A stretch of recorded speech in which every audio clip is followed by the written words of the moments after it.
¿Alguna duda de lo que vimos ahorita? No, Doc. ¿No? Pero sí podemos tener 5 de...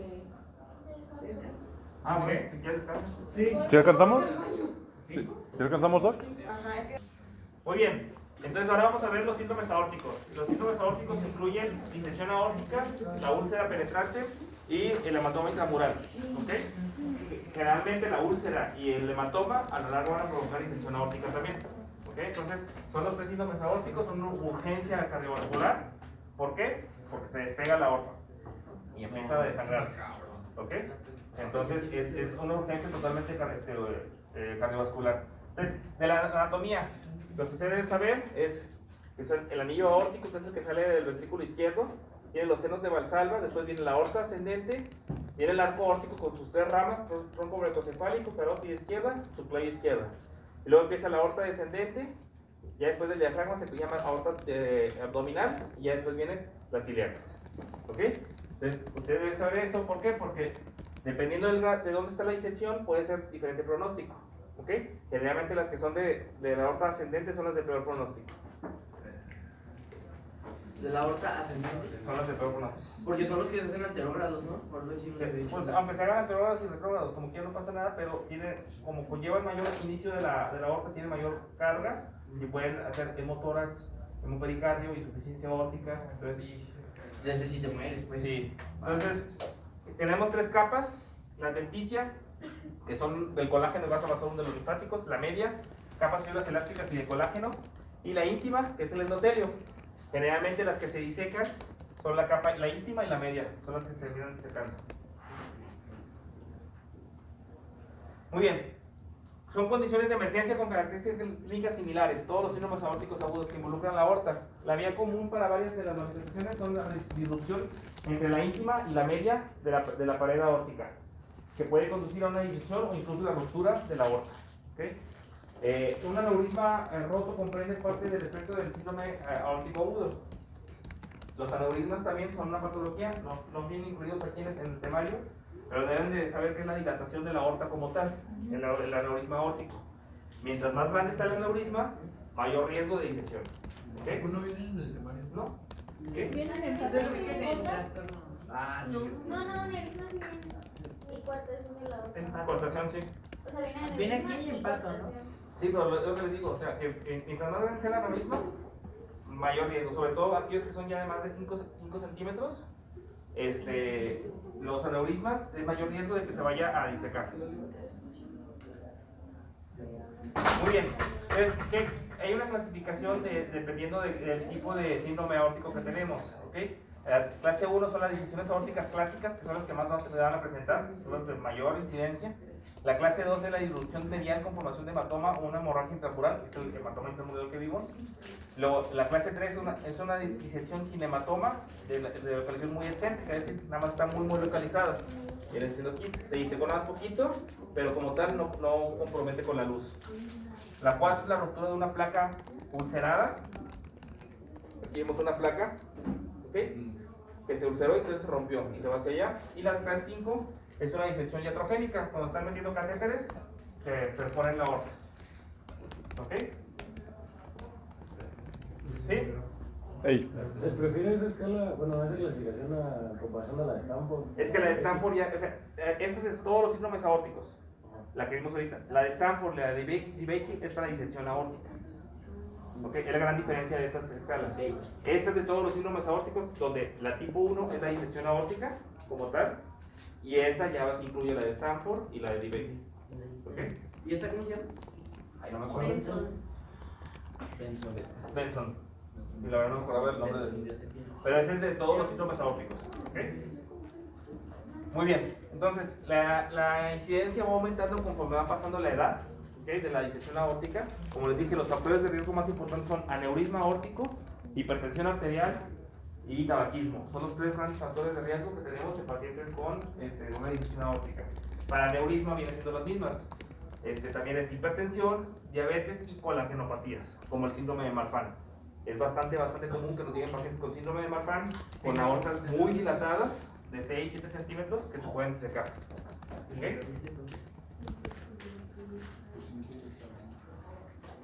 Muy bien, entonces, arriba de 65 años son los factores de riesgo más importantes. Generalmente el desgarro es en la íntima y de ahí se va hacia la media. La gran mayoría de veces se van a disecar primero la aorta ascendente, ¿ok? Es la forma de presentación más habitual, hasta el 65% de las veces. Y es la de peor pronóstico, la que se le debe dar tratamiento más urgente. El tratamiento es quirúrgico, sí, ¿verdad? Sí, Siempre. la gran mayoría de veces. Muy bien, ¿cuáles son los factores de riesgo que tenemos? Pues tenemos el adquirido, el iatrogénico y el hereditario. De los adquiridos, el principal es hipertensión y tabaquismo. ¿Okay? Son los factores de riesgo más importantes. Después dislipidemia. ¿Okay? De los iatrogénicos, los procedimientos percutáneos. Como les dije, los cateterismos que están metiendo, los catéteres pueden perforar la aorta o rasgarla. ¿Y es común? No es tan común, pero sí me ha pasado. O sea, sí ha pasado que nos llegan pacientes con eso. Sobre todo cuando están tratando las coronarias, se disecan las coronarias. La aterosclerosis también es otro factor de riesgo importante, y el tabaquismo. Y cirugías cardíacas también. Y de las hereditarias, los más comunes es el síndrome de Marfan, ¿ok? Que nos causa disfunción aórtica.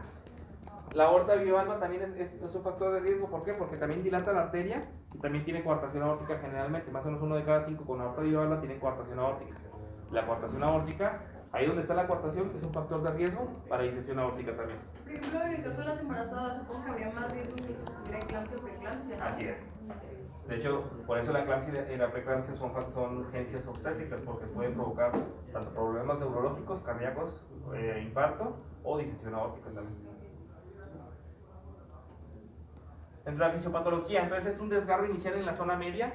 Generalmente la sangre pasa a la capa media extendiéndose en longitud, es decir, empieza a pasar y empieza así como se rompe una parte y empieza a pasar la sangre, por lo que va a empezar a despegar toda la íntima de la media.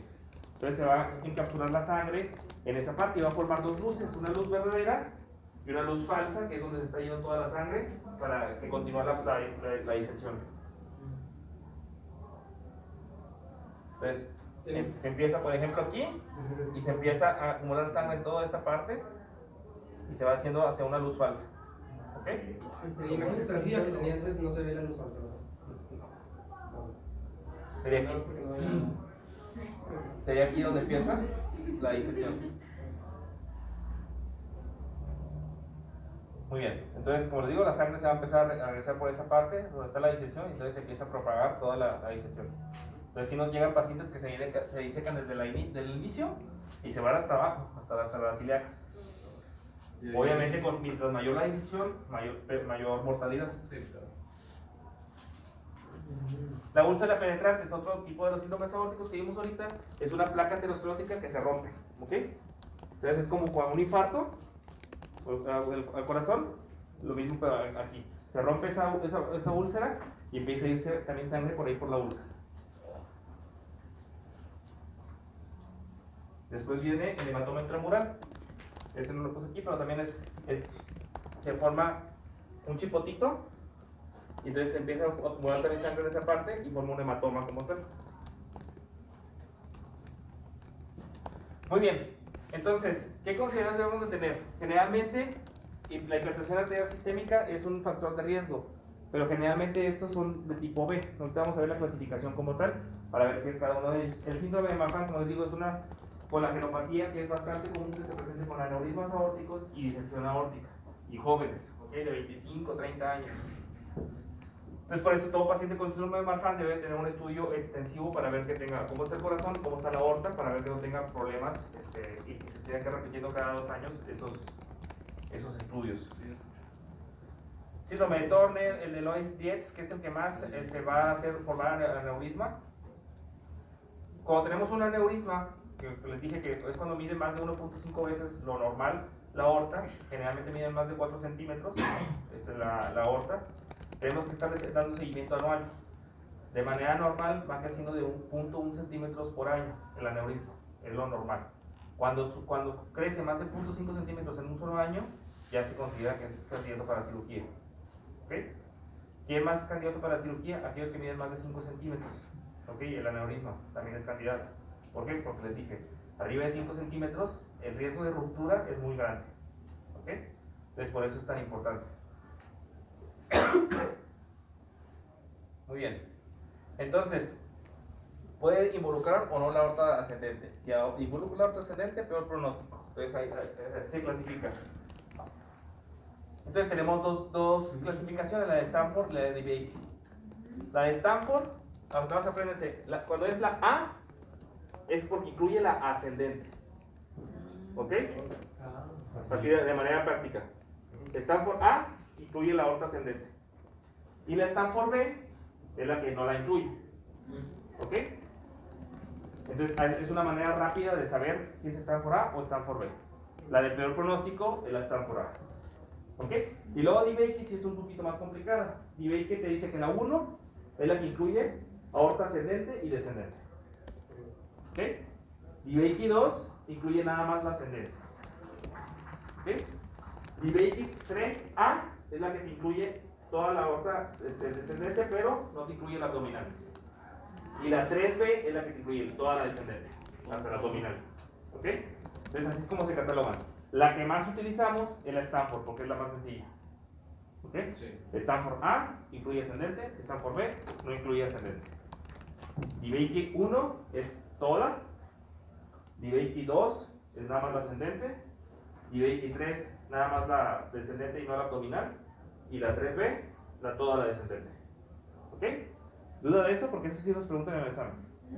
La confundo. ¿Ok? ¿Ya vio nuestro examen? No, pero me dijeron que se lo preguntaron la vez pasada. ¿Qué? Aquí. ¿No está? A la Ciudad de México. Ah. Sí, Jimena, tú me dijiste, ¿no? Sí, y les preguntaron como 4 de esas. Entonces, para que se las estudien bien. Puro descargo. Sí. Maravillosa. 50 días. Esas 4 preguntas estas y ya, güey. Muy bien, entonces, como les digo, lo que más utilizamos es la de Stanford, que es la A y la B. A, aorta ascendente, B, aorta descendente. Entonces, aquí tenemos un ejemplo, por ejemplo. Ay, acá así. Aquí tenemos esto que ven aquí. ¿Sí ven aquí que está más negrito? Ajá. Es la luz falsa. ¿Ok? Entonces, aquí empezó la disección, que empieza justamente en el arco y toda la descendente. Ahí sí ¿Ok? sería B. Ahí sería B, totalmente. Doc, entonces si incluye el arco, es considerada B. Sí, es considerada B. Ok. Muy bien, y también podemos saber si es aguda o crónica. Generalmente se van a presentar de manera aguda todas las disecciones.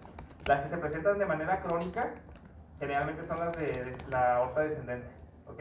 Ahí está con el dolor, te dice que el paciente ya lleva meses con el dolor. La descendente puede llegar a estar un poquito más controlada, ¿ok? Con puro medicamento.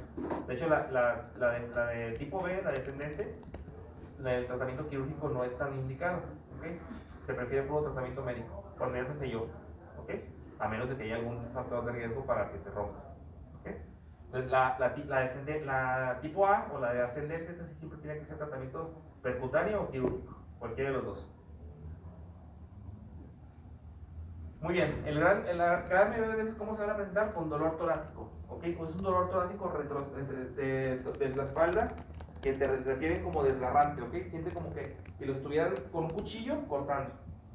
Se siente así el paciente. Entonces, siempre que se presente así un paciente, tienen que descartar, considerar disección aórtica, ¿ok? Sobre todo cuando toman radiografía de tórax y ven que la aorta está dilatada, ahí tienen que considerarlo con mayor prontitud. Y en lo que haces estudios, si llegas al diagnóstico, ¿le puedes dar analgésicos o algo para que no esté con el dolor? Sí, de hecho el tratamiento para las disecciones aórticas es manejo del dolor y manejo de la presión arterial y de la frecuencia cardíaca. Esas 3 cosas las tienes que tratar. ¿Por qué?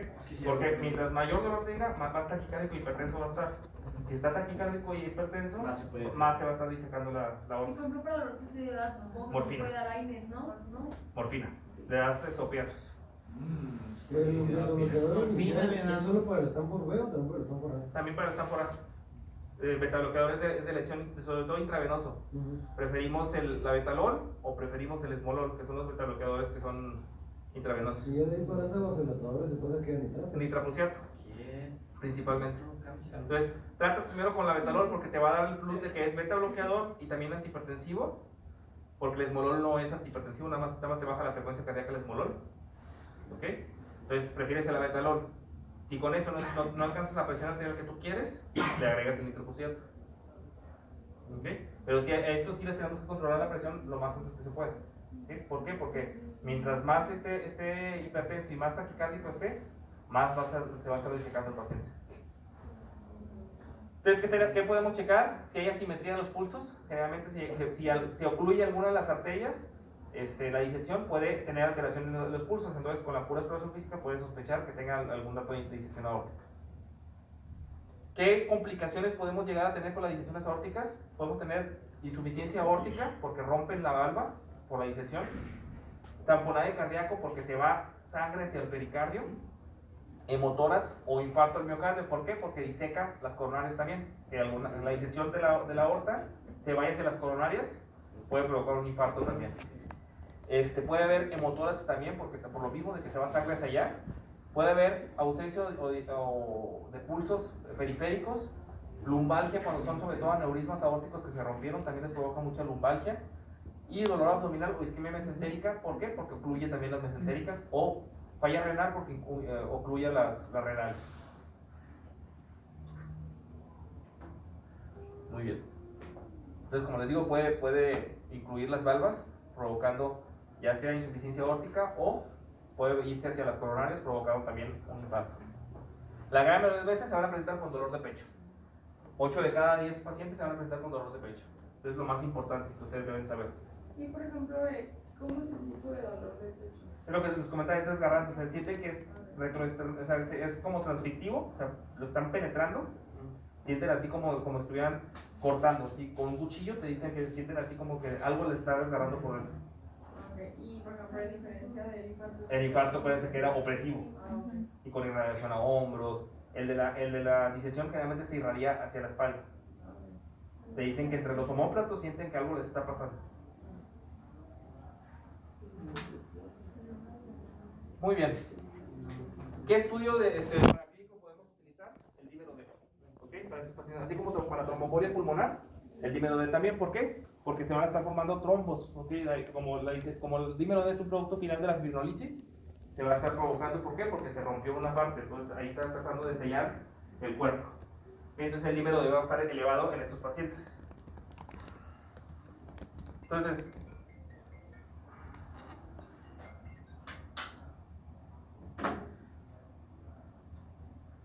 todos los pacientes deben de tener imágenes cardíacas, todos. ¿Y cuál es el gold estándar para los pacientes con sospecha de disección aórtica? ¿Cuál es? ¿Metrología o qué? ¿Pero cuál es el estudio? TAC. ¿Angiotac o tac-tac? Angiotac. Tac. ¿Sí, bueno? Okay.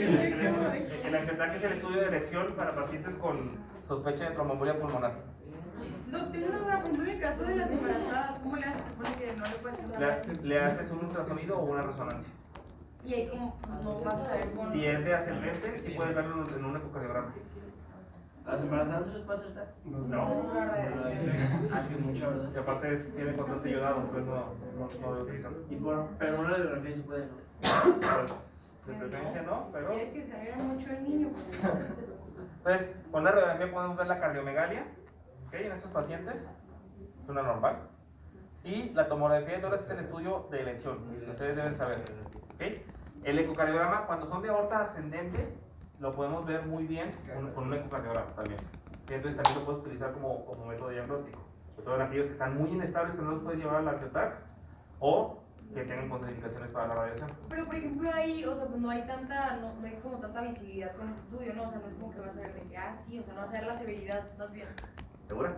Pues no sé cardiólogo. Sí lo vemos. ¿Sí? Sí. Pero y si también está hasta el abdominal, ¿cómo le haces? También lo vemos la abdominal. Ok. Mira, aquí vemos, con el ecocardiograma vemos aquí el hematoma, aquí está la aorta abdominal, aquí vemos el flap de disección, aquí vemos otro flap de disección con ultrasonido. Sí. ¿Cómo no lo viste, Jimé? Sí lo vi. Entonces, la angiotomografía obviamente es en elección. Ay, sí se ven las dos. Entonces, ese es con ecocardiograma también. Sí, Entonces, sí se ven las dos, ¿no? ¿De la disección?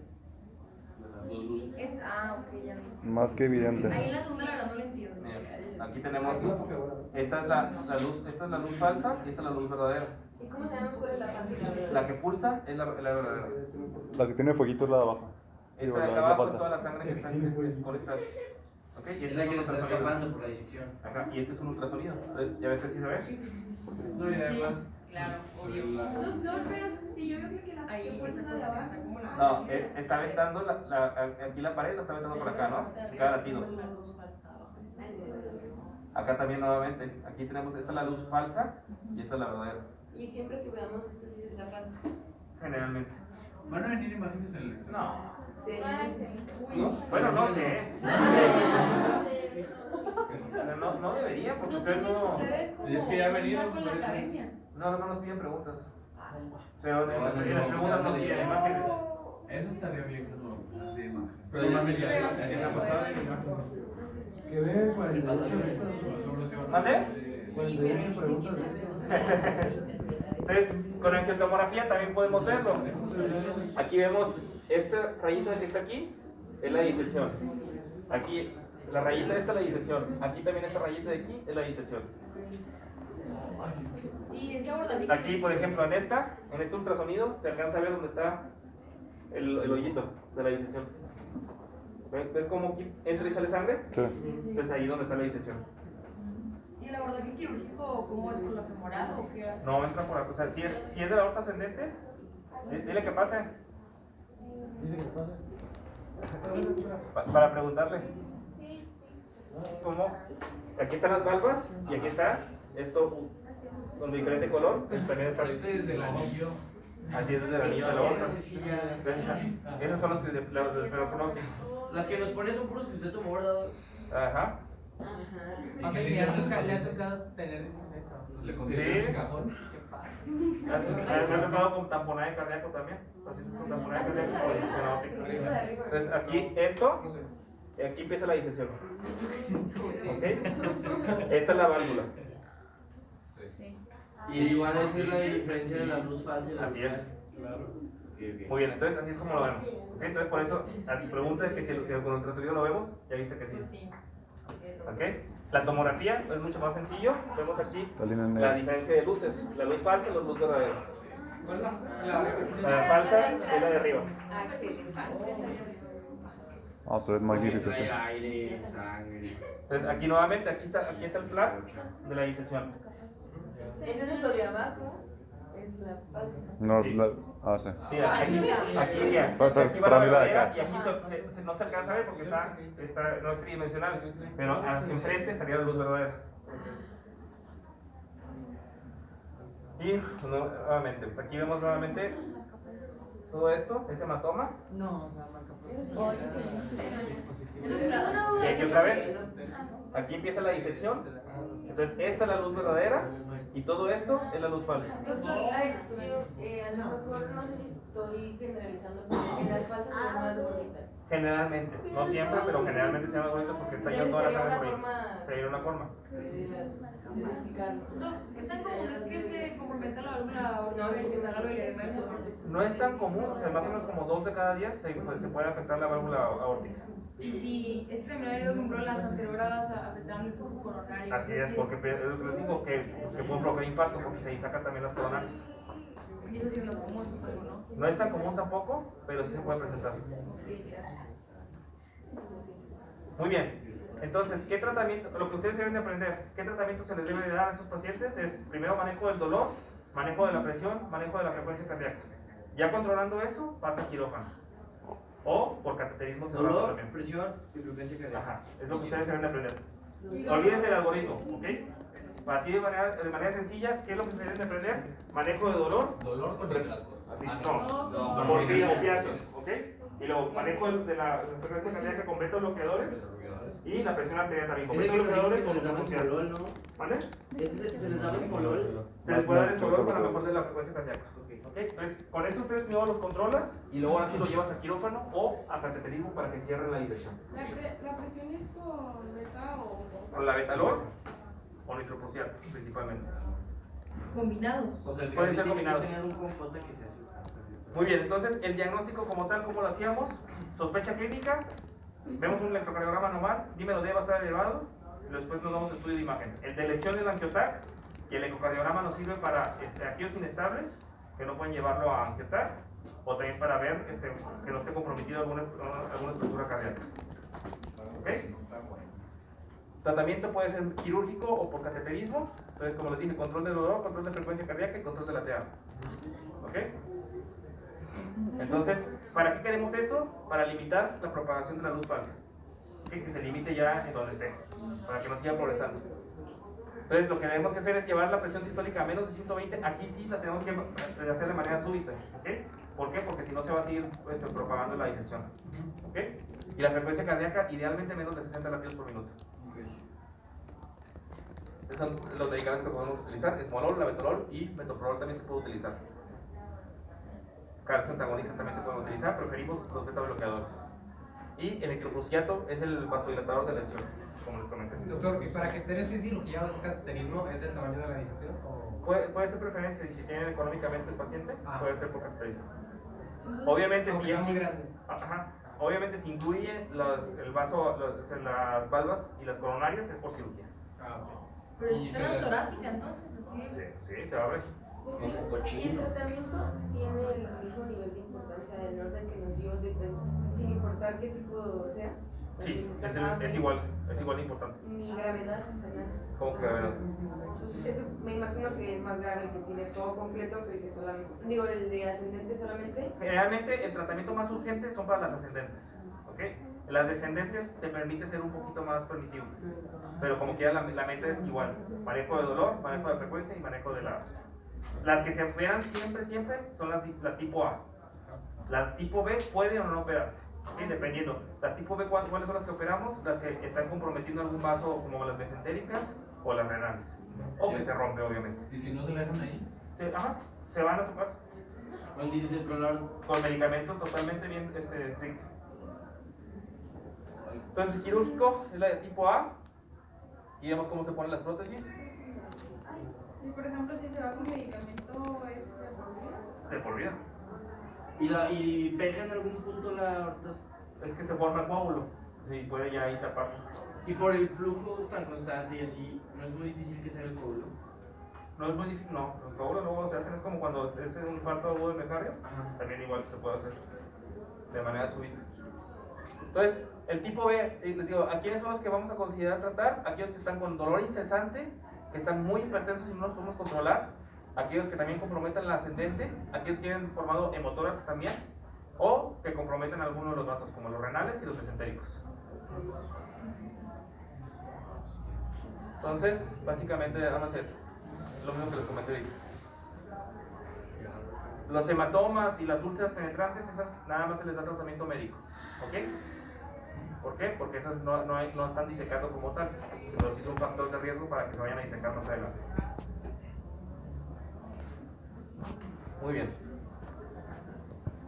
Entonces aquí vemos que por cateterismo el cierre ponen una prótesis como tal. ¿Ok? Como un estensote. Es un stent grandote que ¿Y tapa. se cose, se pone? Se pone. Se implanta, o sea, se infla el balón y se implanta y ahí se queda pegado ya. Como el mismo procedimiento, como el que Como el hace de la- coronarias, pero igual aquí, pero más grande. Entonces igual tapa, lo que se busca es recanalizar todas las arterias. ¿Ok? No, pues sí. ¿Dudas? Pues bueno, entonces ya acabamos con cardiología. Perfecto. Esa locura.